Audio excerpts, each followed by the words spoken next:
right, ladies and gentlemen, boys and girls, welcome back. It is just harmless little me, Dave, asking questions every so often, innocent questions that apparently get under people's skin. Of course, doing what I do, and that is observing real music in real time for real people, just like you right there, just like me right here. So, a little bit of speculation here, and a question for you all. Maybe you guys can do the research on this one and figure this one out.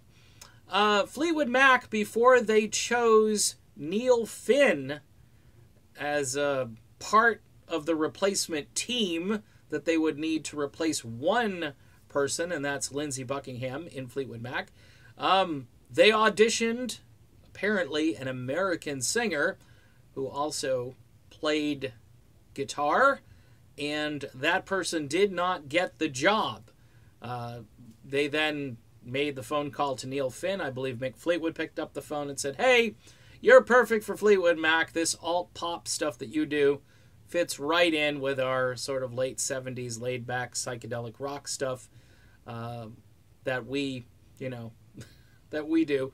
And the marriage was then made, and the casual chemistry began, and then all was well in the land of big corporate rock bands swapping out members and so forth.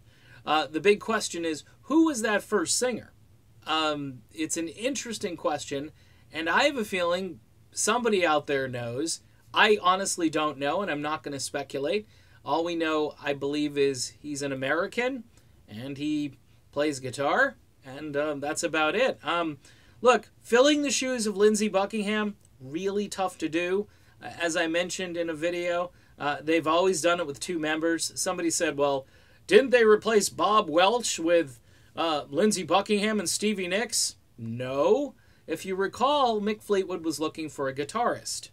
And Lindsey said, yes, I can join your band, but we are a package deal, meaning himself and Stevie. They weren't looking for two people to replace the one guy that they were going to lose. They were looking for one, and they found one, and the one insisted that the one be two. So if you look at, Lindsey leaves in the late 80s, early 90s, and Fleetwood Mac does a double replacement, and they've done the same thing. The question is, did they have somebody who could fill the role, just one person this time, and then maybe they bailed on it because they didn't want that one person to kind of steal their thunder, or maybe they thought that person just couldn't cut it.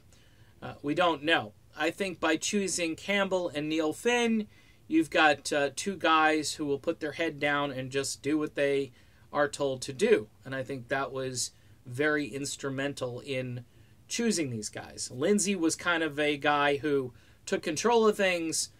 They wanted somebody, in this case two people, who were just going to sit back and play the game. And you can tell that's the way they operate.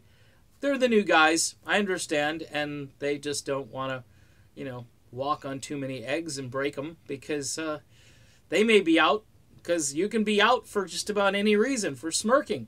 But I believe this whole thing was orchestrated well before music cares, and we shall see. So the question is to this ever-growing audience as we approach 20,000 subscribers strong is, does anybody know who that singer is?